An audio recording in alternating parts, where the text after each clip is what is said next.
Welcome back, everyone, to Your Purposeful Life with your host, Adrian Starks. And it is here where we are changing the conversation around purpose, and we want to help you shape your purpose your kind of way. Today, I would like to welcome on a special guest, Marsha Vanwynsberghe, to the podcast and community. Marsha, how are you doing today, my friend? Oh, I am really good. Thank you so much. Thank you so much. It is wonderful to have you on the show today. And today's topic is going to be about the power of owning your own story. And I'm really excited about this. You're going to share with us how to move yourself forward from a difficult situation and heal through that journey with the purpose to share your story. And Marsha, you've done quite well with doing this with all of your clients across the world. And you're going to show us how to do this through sharing your story and how you use it to help your followers and clients as well. And I love your phrasing here. Someone somewhere is praying for the solutions you are holding on to. Think about that, everyone. Wow. Holding on to a story that can actually help save someone. And Marsha is going to help us to release that story today and show us some steps on how to do that. Before we learn more about you, Marsha, because there's so much to learn about you, I would like to first have our listeners go and download this podcast into your favorite podcast platform of choice by going to our website, yourpurposeful.life. And it is there where you can join our YPL community, where there'll be guest takeaways and special updates for you. Subscribe to our YouTube channel, where the full videos will be available on Saturdays. Like, comment, and share. We greatly appreciate you and your support, and to continue to help this show touch as many lives as possible with a purpose. Now, back to the guest of the hour, special person here, Marsha. And there's so much to learn about Marsha here. And let's just start first with Marsha is a storytelling business coach, speaker, author, and podcaster. For starters, Marsha is the 6-time bestselling author of When She Stopped Asking Why. She shares her lessons as a parent who dealt with teen substance abuse that tore her family unit apart. Marsha has been published 7 times in collaborative books, including Owning Your Choices, sharing inspiring stories of courage from women around the world. Through her tools of NLP certifications, programs, coaching, and 2 podcasts, Marsha teaches the power of radical responsibility and owning your choices in your own life. Think about that one. She empowers women how to own and stand on their stories, be conscious leaders, and build profitable platform businesses that create massive impact. Marsha, it is a pleasure to have you on the show today. Oh, thank you so much for having me, Adrian. Honestly, I still get goosebumps when I hear the bio, just because I didn't think that I could make it through a really difficult time. And I am always here to share and show what is possible, because many years ago, very few people were doing that. We didn't like to talk about difficult things. We didn't like to share stories. We didn't want to, you feed the shame is what you do. And so if I can do this and be a light or show someone else their purpose from their most difficult story, it makes it all worth it. It certainly does. And you've found a wonderful way of how to do this. Let's get right into this then. What does it mean, Marsha, to own your own story? I mean, how do you do that? That's a great question.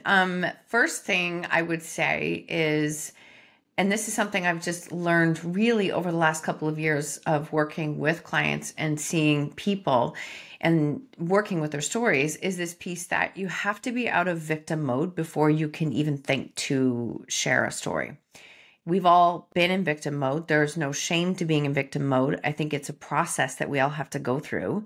And victim mode is when you are sitting in the story, replaying the scenarios. There's a lot of heated emotions, justification, comparison, frustration, the things that don't ever move the needle forward. So you have to be willing to shift out of that energy first. And I recognize and realize that many people have walked through incredibly difficult stories.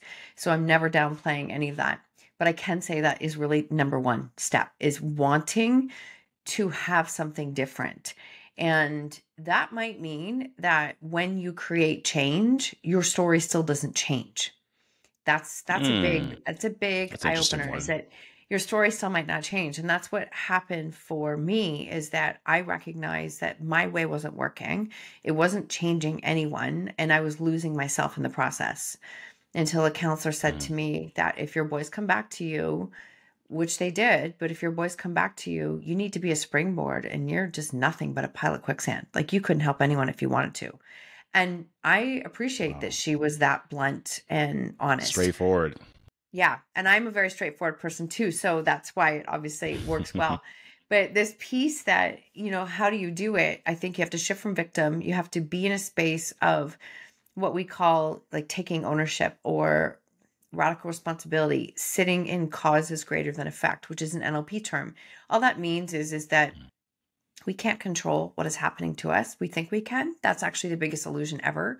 We think that we can control every single thing. If we're manifesting and saying all the woo-woo words right, we don't have anything bad happen to us. And I don't like to shoot like that, because I don't think that that's fair and realistic for people. We can control a lot of things, but we can't control always what is happening to us. We can control how we respond. And that's what I had to start to Love it. learn, was how was I responding to what was happening? And the interesting thing is when I started to change how I was responding to what was happening, I changed as a person. When I changed, then I changed again how I responded, and my situation started to change. That's a big piece of I owning your story. Yeah. love it. And I love how you talked about the radical responsibility of sitting in the causes that are greater than the effect, and how that starts the changing process. I want to get back to you saying your boy is coming back to you, and the therapist who was very blunt with you and said you're not a Mhm. springboard, you're a pile of So quicksand. good. It was so good. It hit me too. I'm like, how dare you? But it's like, yeah, of course you need to have that kind of that jarring of this image that you're holding on to yourself. So years ago, in the midst of dealing with this, first of all, how many years ago was it? And it was with teen substance abuse. Was it with one child or two children? What was going on with that, Marsha? So this started probably 10 years ago. And so Okay. they were definitely minors. Like, we were at a point when they were 12 and 13 years old. And I like to say that it came into our house and never left. It was Mhm. never a phase. It was never a like, ooh, let's experiment. So many people would say that, all kids do this. And I understand that. I do. But when you start to experience, them not coming home for days, not going to school, not, like, just such rapid behavior change, it wasn't just a thing anymore. It wasn't just a phase. And that's when we started to really notice it. And for us, it was both our kids. And that was what made it even harder, in a sense, because, Yeah. we went through many counseling programs and parent programs. And I remember a counselor in that program also saying to us, you know, you're the only couple in this room that's actually still together, and you're the only one dealing with both boys. So how are you doing this? And we then started to, speak in small parent groups, and we started to speak in schools, and just trying to support others, because again, this was just not talked about. So this is the Mhm. process that we went through. And, when you're dealing with any kind of substance abuse, unfortunately, that enabling is very easy, right? Enabling is very easy from a parent's standpoint, especially when you are dealing with minors, because you're not throwing a 12-year-old Yeah. out in the street, right? Like, it's just not happening. I know. Yeah. Actually, you don't want to, and legally you actually can't. And so, Yeah. you're in that position, but then they were each other's enablers, which actually only amplified a lot of the problems that we had to deal with. So it was very much a rug completely pulled out from underneath of us. And then it was like, what do we do next? So I would say probably the first 3 to 4 years till they hit, that 15, 16, it was ugly. It was absolutely ugly. A lot of trauma, a lot of challenges. And I don't know how many people, and I'm just going to share this and be open, in a sense that I don't know Yes. how many people would say to me, well, at least you didn't lose them, right? Because their kids didn't die. And I'm like, you know what? Please don't say that Mhm. to somebody who's going through something like that, because I did lose them. The And the way kids that I watched you weren't losing them. I did, yeah. And the ones that I saw in front of me, the kids I saw in front of me were not my kids anymore. They were not my kids anymore.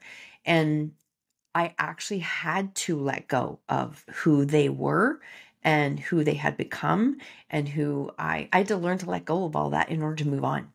Because the more we cling on to those pieces of the past, we can't step forward into a purpose. I am not making that sound flippant and easy, because it wasn't easy, but we do have to let go of pieces of us that we know aren't serving us, because it was like holding on to a rubber boat, like we're all in a dinghy boat and we're all going down.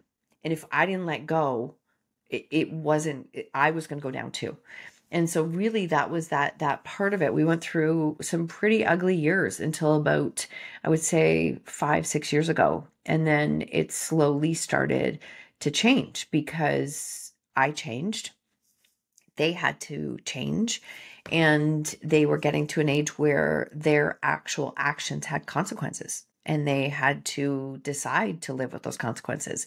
And unfortunately, again, this could be just, I'm in Canada. It could be a different thing here compared to other places, What part of but Canada are you from? Ontario. Ontario. Okay. All right. You're the east Yeah. part of Canada. All right. I'm on Yeah. the west part of, I'm in Seattle. So I also go to Vancouver. So the Yep. west part of it. Yeah. I understand. I Okay. understand. So it's in this case scenario, up until the age of 16, um, they could pretty much do no wrong. As far as our Hmm. legal system, our school system, they were passing them, like kids were being passed for not even going to school. And I'm sitting there going, so really the only people who had a problem with what was going on was mom and dad. And so it made them untouchable. And you know what? They knew that. They knew that. They're smart. They're not stupid. They're smart. And so eventually it had to get to the point where it was like, you know what? You actually you can't outrun these consequences anymore. You will have to face them. And that was part of the process as well, too.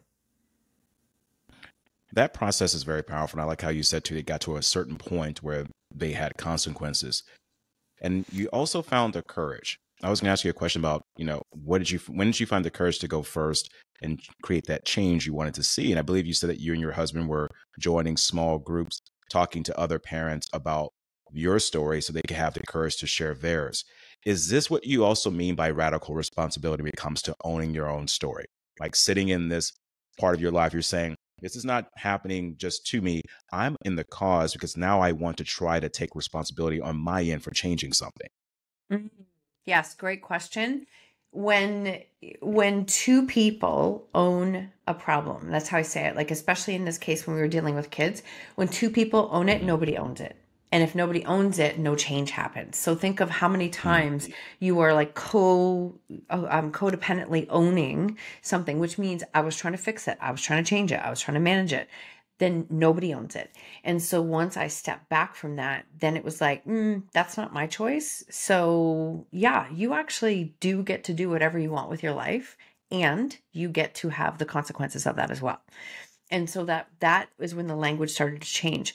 The other piece that I think is really important about radical responsibility is that I was a really angry person. Like I am not gonna, I was really angry. I blamed them.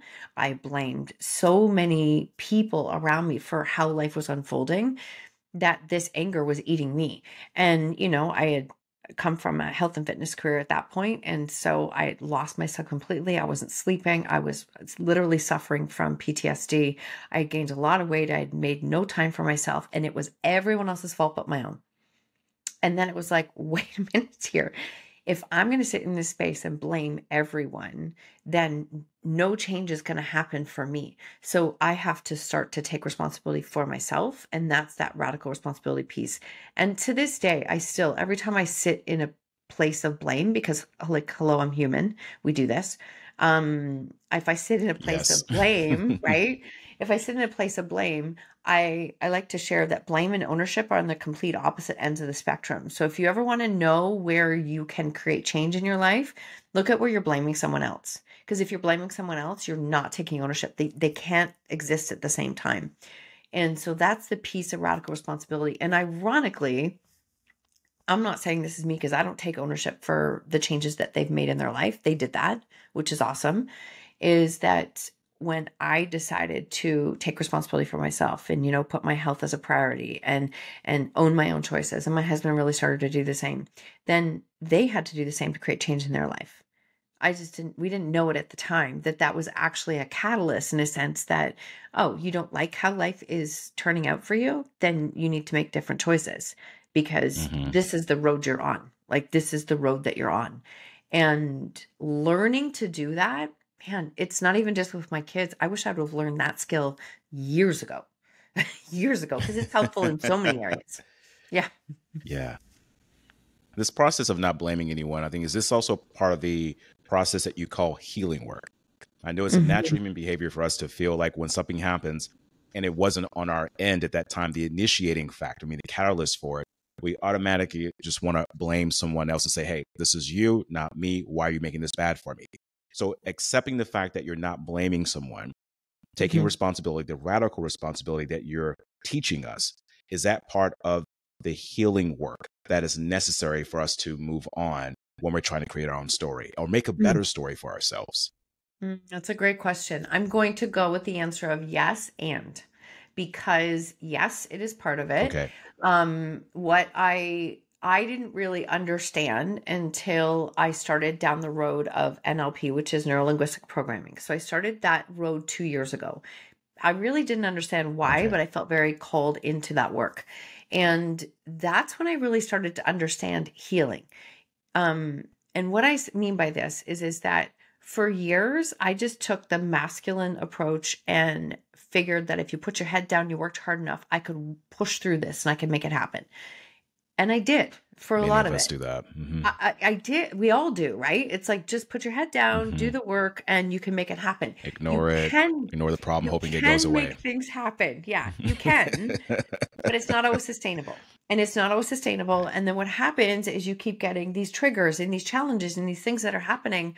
And you think that this new trigger is the problem. It's actually not. It's like, it's buried way back that you have to go back and do some work. So when I started to really dive into NLP, I started to understand that, oh, I had literally just muscled my way through change for a number of years. And then the last 2 years, as I dove into this work, I started to understand that, wait, all those limiting beliefs that I've held on to, the blame and the shame that I was holding on to, like, it actually, every emotion lives in our body. And so if you do try to push through and you ignore some of that healing work that you need to do, it still sits there, and it sits there. And so those emotions sit in your body. And I started to recognize that, you know what, I actually need to go back and spend some time, in the healing work and forgiveness and doing, energetic work and nervous system work and a lot of things that I never even saw on the radar, and I didn't realize that they were important, and they're incredibly important. I don't know how I got this far without doing that, to be completely honest. I did it, Hmm. and now it's a much easier path than just muscling it. I like how you said the healing work and going deep within, because Eckhart Tolle talks a lot about this, the pain body, and healing the pain that is deep within us, that subconscious part of us that we've kind of separated from. And from time to time, the ego, that wanting to control, the masculine energy you were talking about earlier, Oh, wanting yeah. to help resolve the problem, matches Yeah. with that's like, gasoline in the fire, and it just explodes. And then all of a sudden you have this anxiety, depression, that you were saying, anger building up. And speaking Mhm. of the anxiety and pressure, when you were going through this process, you and your husband, of sharing your story, did you ever face any ridicule or judgment from sharing that story? Like, any with people saying, "Hey, why are you talking about family concerns out here in public? Why are you doing that? Should be behind closed doors." And if when you did get that, how did you handle the criticisms? You just tell them shut up, or did you find a way to get through those moments in time of you know having those people see that this is a process that we're using to heal? Mm. It's such a fantastic question, and I've been asked it in many ways, and you asked it in a very unique way, and I love it. Was there judgment, criticism, opinions? Yes to all of that. Like, yes to all of it. Um, but that judgment, criticism was there if I was doing nothing too. Like, I often say, when you're living a difficult True. story, right? When you're living a difficult story, um, we didn't have to question what people were thinking and saying about us. They had no problem telling us.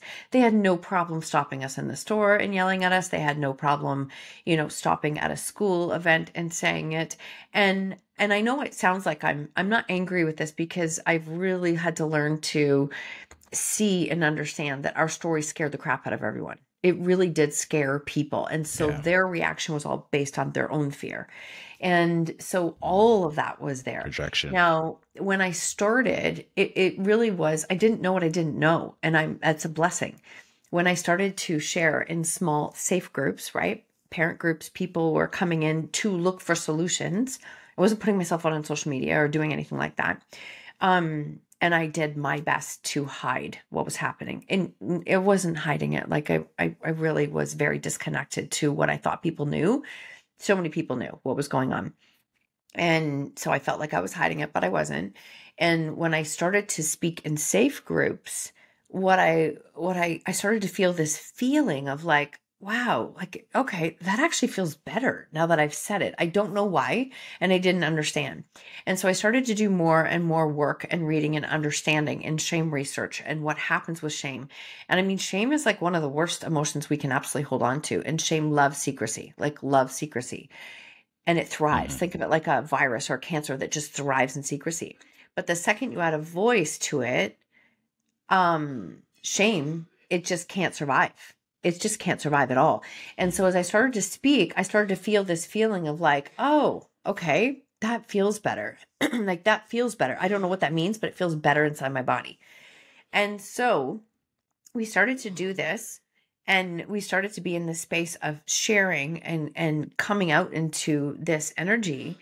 And I just went, you know what, maybe somebody reached out to me and said, would you speak on a small stage? And I'm like, all right, I guess that's okay. I'll try that. I don't know if that's, it was very scary at first, and it was a very controlled environment. And I spoke on that stage, and I probably had 3 or 4 people reach out to me like immediately afterwards and say like, that's my story, but I've never told a soul. For 40 years, for 50 years, I've never told anybody. And it started to blow my mind how many people were living in shame. And it was like, this is wrong. Like maybe this is really not okay. And so how did I work through that? Very step by step. I would say it was very much a step by step thing, in that I had to be able to, let go of that and start to feel like my story had a bigger purpose, to use your whole story of your podcast. Honestly, Adrian, my story started to have a bigger purpose. And then it was like, wait, this actually isn't about me anymore. But I'm like, I don't know how I'm going to share it bigger. Like, I felt called to. And I remember saying to a counselor that nobody's talking about the difficult things in life. And she looked at me and she was like, maybe you're supposed to. And I was like, well, that's crazy. Like that's crazy. And same counselor. And I just went, you know what, that's crazy. And she goes, but what if you are? And all of a sudden I started to feel this feeling of like, what if I could do something good with the hardest experience in my life? What would that feel like? And so I started to, again, do more work on myself and started being in a space. Again, it was gradual, right? Very gradual. And I started to be in those spaces of maybe I could do something good with this. And there was one day when I always like to share the story because it's funny, but I was approached by like our CBC radio, and they asked if they could do an interview. And they wanted to do like a pre-screening interview because they don't want to put like a mom who's angry and furious and screaming on the air, right? And so we did this interview. They're covering their own butt. And so we did this interview on a Thursday. I remember it specifically. And we got about 10 minutes in, and they said, you know what, never mind. Can you come to the TV station tomorrow morning? We're going to do a live. And I'm like, oh, like on the air? Like, and they're like, yeah, we'll do it on the air. And so I'm like, in my naive brain, thank God it was naive. It was like, no one watches that anyways, right? No one listens to the CBC radio in the morning. So it was a Friday morning at 7 a.m. And I did the interview, and I came out, and within about an hour, my phone absolutely blew up. And I just went, oh, lots of people actually do watch it and listen and hear. And it was a big blessing because I had so much support, and it started to remind me that, you know what, maybe I'm not alone. Maybe this can be a bigger purpose. Maybe this can do something more. And so I slowly started to gain my footing, gain confidence in my voice, and know that it had a much bigger purpose outside of me. And it literally became a fuel for me to keep going. And as I started to share, I actually got more encouragement from people I didn't know than from immediate family. I'm just going to say that. I don't mean this, and I'm just being very real and honest. Me Yeah. sharing my story scared the crap out of my immediate family. Like my Can immediate, imagine. my Yeah. parents, they're like, what's she going to say? Like, Because they're and operating from like the ego, right? They don't want to, they want to make sure their image is okay or that they're not going to be judged. So it's fear they're pretty much It's operating all from. fear, all fear. Mhm. How does this make me look? And the other thing I want to share with this, because I think this is useful for people, I had to create I had to create boundaries, but I had to create a few sayings that I would use. And one of the things was that if you're not, are you offering to come and walk in my shoes, walk in my journey, live in my house so that maybe I could go get some sleep? So, oh, you're not? Oh, then I'm not interested in your opinion. I'm not interested. And then I have to use that one. it was really good. Like it, and you know what? With less reaction, right? Like the more it was just like, you're not offering to do that, then I'm actually not interested in what you're saying. And I had to come from that space, not reactive and angry, just it's just factual.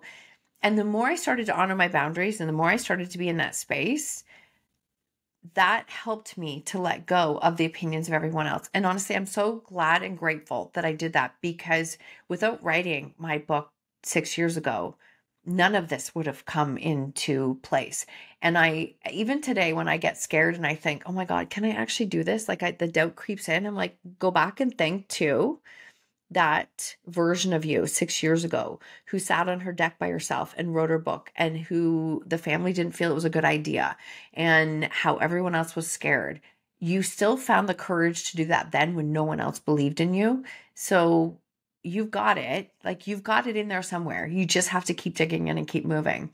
So when you create that and your story has a much bigger purpose outside of you, than the opinions and the haters, and I still get it to this day. I still get them on a regular basis, because people don't like to share difficult things. They don't like to talk about it. And especially when it comes to parenting, I'm going to say this. We think our Mhm. kids are an extension of us as a person and how well we've done. And so when our kids are or are not doing the things that we think look good on us, then we think that makes us look bad. Our kids are their own people, and they get to decide what they want to do with their life.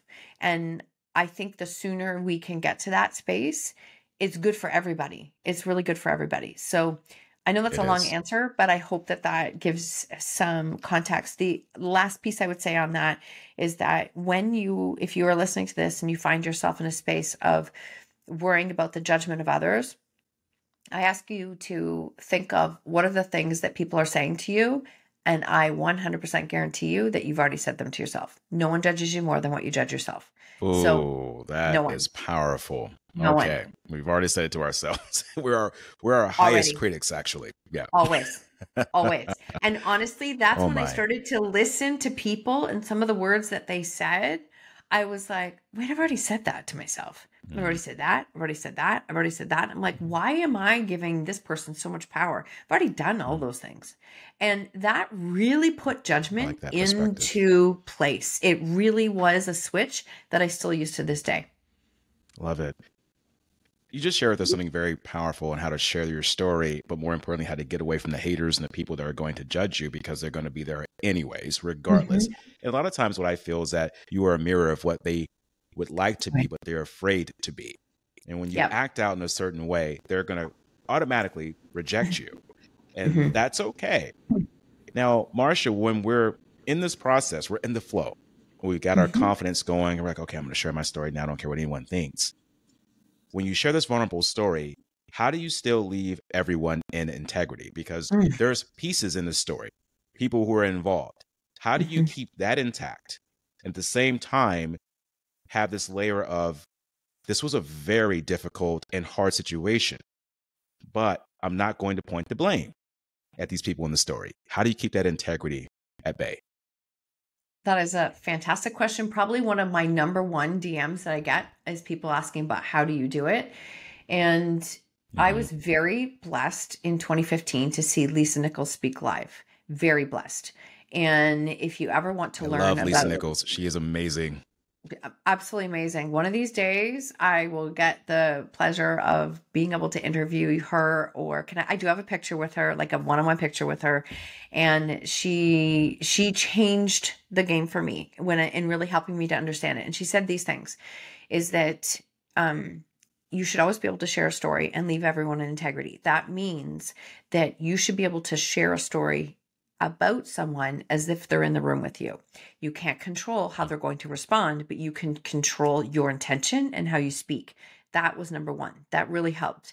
That also means that a lot of my story will never make it to any podcast, book, and it's not necessary, right? I Hmm. don't need to share what the low points were like of the story for you to be able to relate to me and understand what that felt like. So people think they have to tell it all. They don't. They actually don't at all. You actually have I really haven't even shared much, right? And this is Mm, the piece of it that I want people to know. right. Number two is that if you share it and they're in the same room and you can't do it without falling apart, then you're probably not meant to share that part.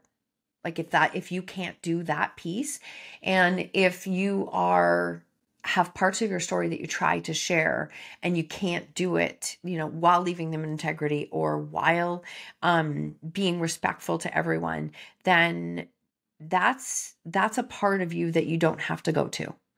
Like, there are very few people who see that side of me. My husband and I will have the odd conversation where we're like, wow, that was actually our life. Like, I forgot what that was like. But people don't know what that was like. And we don't share that because it doesn't serve a purpose. Going back to the purpose and content of your Right. show, it has to serve a purpose. And me degrading my kids and telling you the worst parts of them as humans, what purpose does that serve? It serves none. So None at all. none at all. And that's a big misconception when it comes to sharing your story. So my book and how I speak is very vulnerable about me, but vulnerability should always have boundaries, because if vulnerability, this is Ooh, a Brene Brown quote. This is not mine, but it's I use it. powerful. If vulnerability does not have boundaries, it is manipulative. And we all know people who are manipulative with Whoa. their story and with vulnerability because they are still angry in the victim space. That doesn't create change. Wow. That is just completely powerful. You want to make sure that your story is not manipulative. And you also want to make sure too that if you're having to down talk someone, then what is the purpose behind that? That means that you're still angry at them, which means you haven't healed and done the work appropriately, as you were Right. mentioning before earlier. And I like Yes. how you phrase that.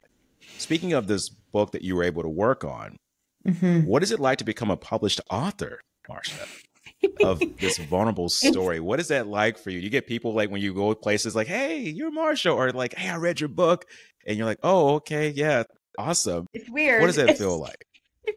It has its weird moments. Yeah, it has its weird moments, and my book is very, very vulnerable about me. That's the decision I chose to do with it. There's still boundaries in it, but it's my story, and that means there's parts of my story that I shared in there that I didn't expect to. And it was, I had my sister who was reading it the few months leading up. She's like, "Ooh, you have to include this one or two things," and I'm like, "I'm not including that. That's crazy." And she was right. She was absolutely right. It did need to be included. And so it's interesting. It's a very vulnerable journey. And I did it. I released it. And I mean, I went from being a person who couldn't use her voice, was scared to death what everyone would think. And I had the cover all figured out. And I don't know if your listeners will know, but David Chilton is the author of The Wealthy Barber. And David is actually from Kitchener-Waterloo, where I'm from. And we're about a month before, I had met him before, but in passing. And about a month before my book was ready to be released, and somebody had passed my information on to him, and he called me on a Saturday and we talked for 2 hours. And he said, "I just want you to know I've actually done research in your categories. I've looked at it and you have to change your cover." And I'm like, no, I can't change my cover because it's launching. And he was just like, you got to trust me on this. If it's a book about a mom, then go to Amazon, you start to look at what's there. And there was like everything dealing with addiction is very like dark and dreary and sad on the covers. And he said, you got to get your face on it. I'm like, you want me to put my face on the book? Like, it's not a chance. And he's like, absolutely.